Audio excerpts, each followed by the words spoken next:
Pemirsa, usai pertemuan dengan Presiden terpilih yang juga merupakan Ketua Umum Partai Gerindra, Ketua Umum Partai Nasdem Surya Paloh memastikan tidak akan mengusung Anies Baswedan di Pilgub Jakarta. Sementara itu, Ketua DPP PDI Perjuangan Jarod Saiful Hidayat menyinggung soal demokrasi semu dan calon independen disiapkan agar tidak ada kota kosong.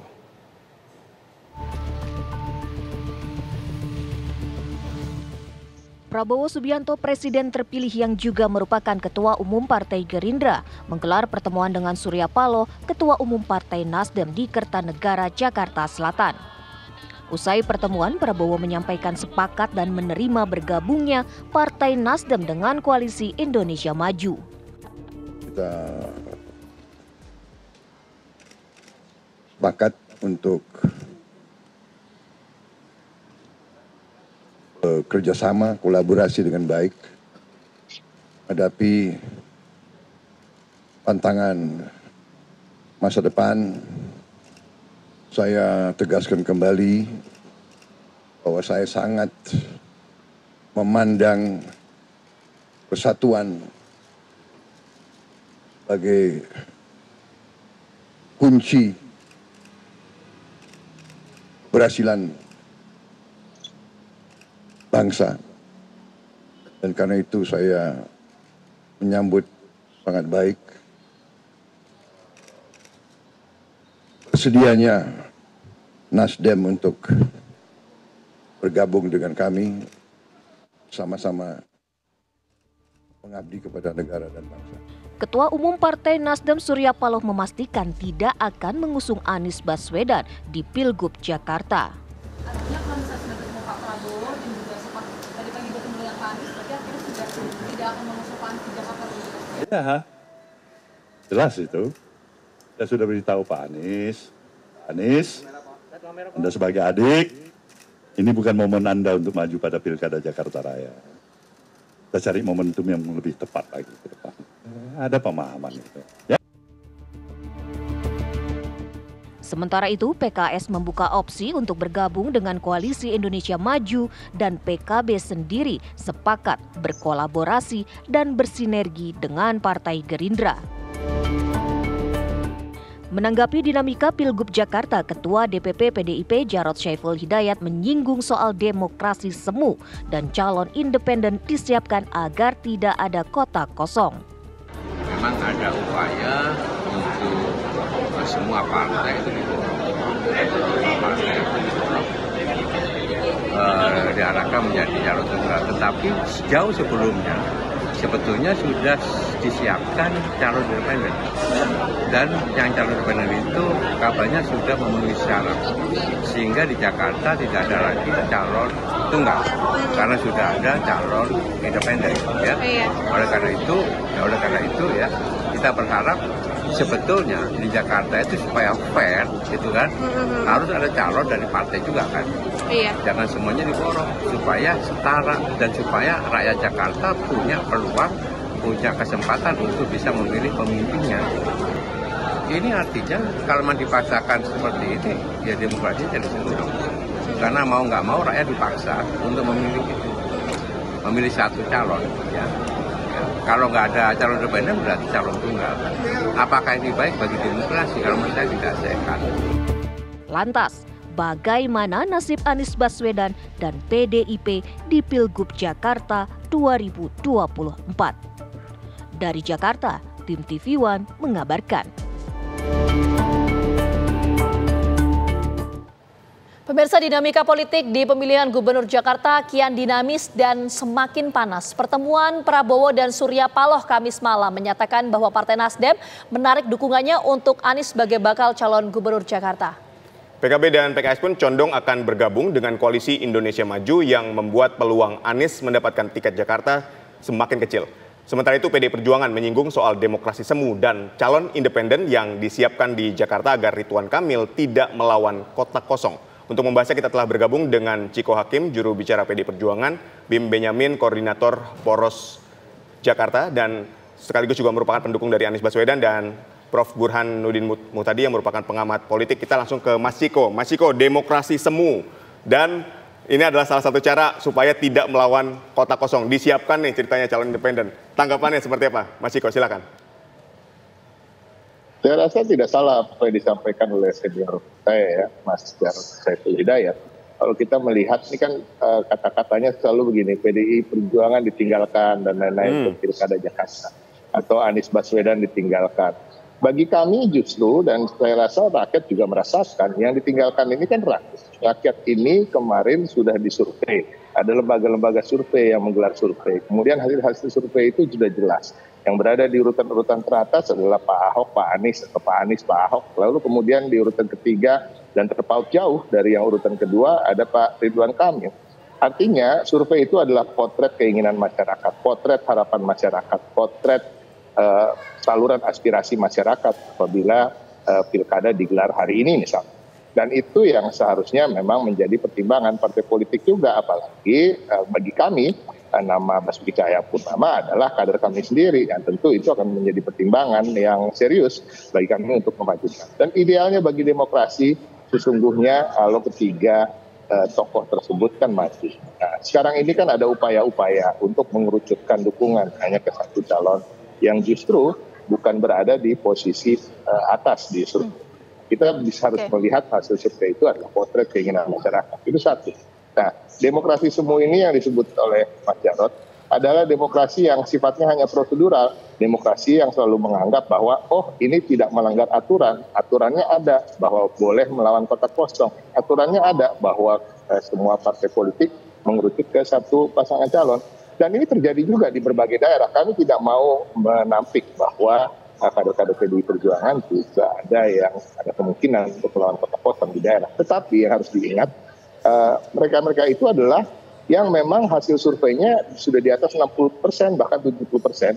Dan memang tidak ada tokoh di daerah tersebut yang ingin maju. Tidak sudah dicari oleh partai-partai politik lain, tidak ada yang berani untuk maju. Dan kemudian ya pilkadanya memang harus terselenggara, artinya akhirnya kemungkinan besar akan ada juga melawan kotak kosong. Tetapi tidak halnya di DKI Jakarta, kita bisa melihat bahwa sesungguhnya tokoh-tokoh yang mumpuni, yang mempunyai rekam jejak bagus, mempunyai tingkat kepuasan publik yang tinggi ketika memimpin Jakarta, seperti Pak Ahok dan Pak Anies, seharusnya mendapatkan dukungan lah dari partai-partai politik. Di awal-awal kan sepertinya begitu ya, tapi kita melihat arah anginnya berubah. Tapi sampai hari ini kita masih optimis karena belum ada keputusan definitif, belum ada partai politik satupun yang mengatakan bahwa mereka tegas-tegas dan memperlihatkan itu on paper ya, di atas kertas bahwa memang mendukung salah satu paslon dan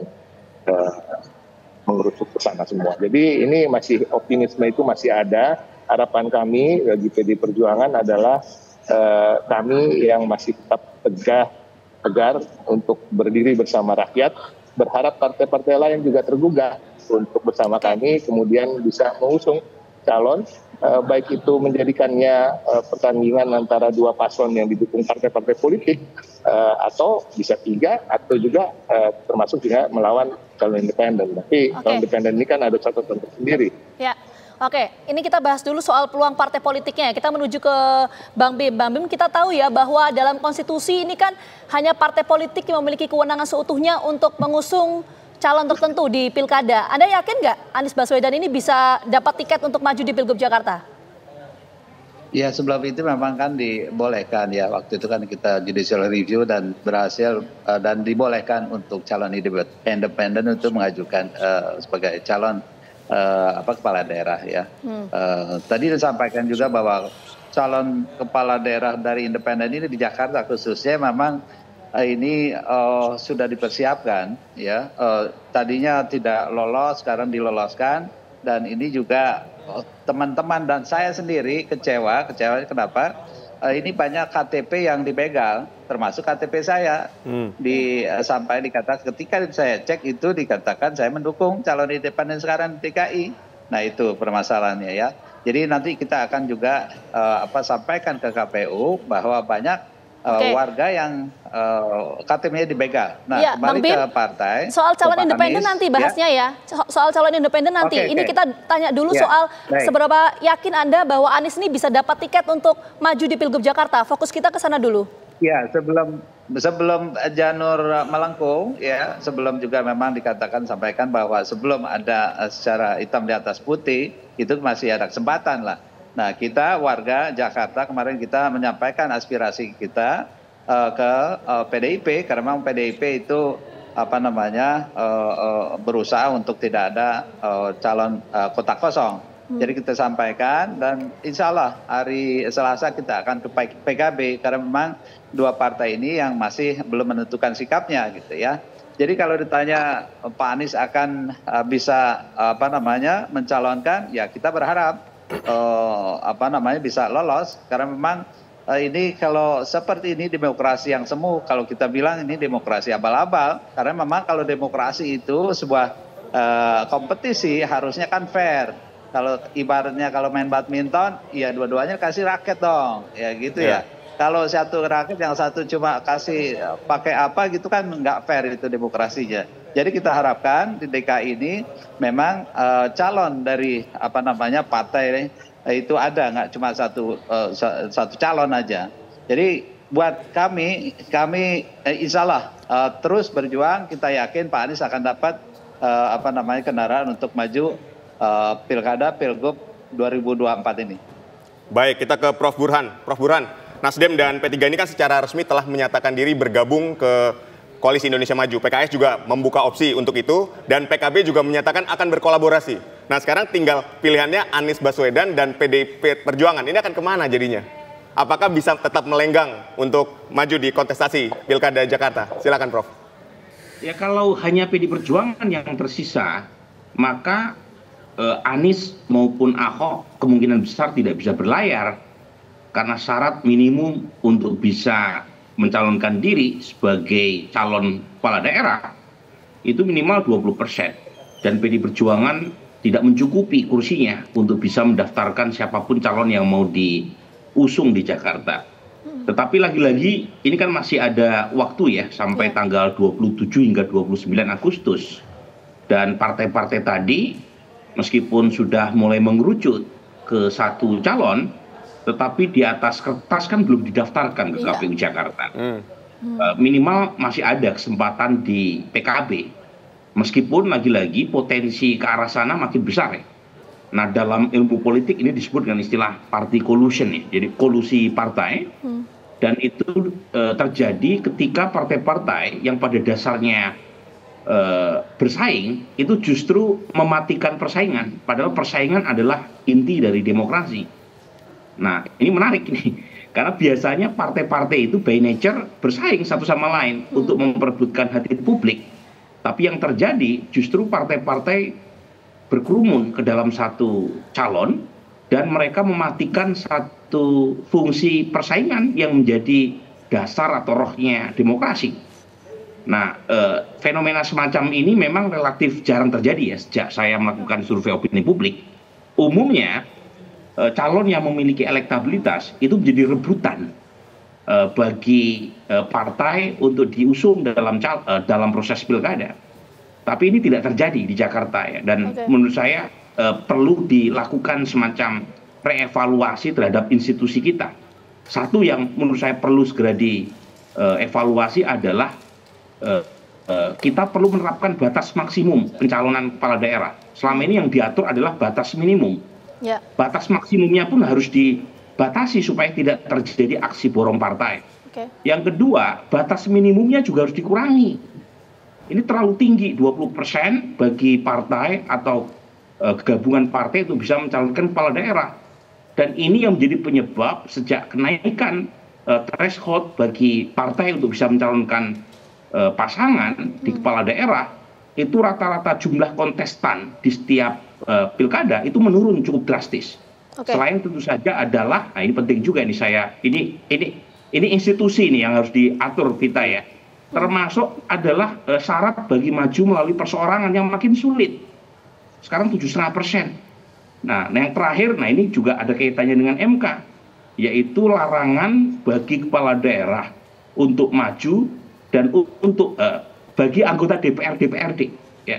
Dulu anggota DPR DPRD itu boleh cuti saja untuk maju dalam pilkada, sekarang harus mundur Ya. Jadi ada banyak ini persyaratan atau regulasi yang membuat apa yang sekarang kita saksikan terjadi. Dan karenanya perlu segera diatasi supaya kejadian seperti ini tidak terulang. Oke, baik Prof. Burhan. Tapi kalau kita melihat psikologis partai politik per hari ini kan tidak ada yang mendeklarasikan secara resmi akan mendukung siapa dan lain sebagainya. Itu kan belum sampai nanti di hari H 27 Agustus pendaftaran calon di Pilkada di KPU ya. Tapi potensi nanti Anies bisa melenggang di Pilkada Jakarta itu seberapa besar dan partai politik mana yang memungkinkan untuk memberikan tiket? Jawabannya nanti kita akan bahas usai jeda berikut, tetap bersama kami.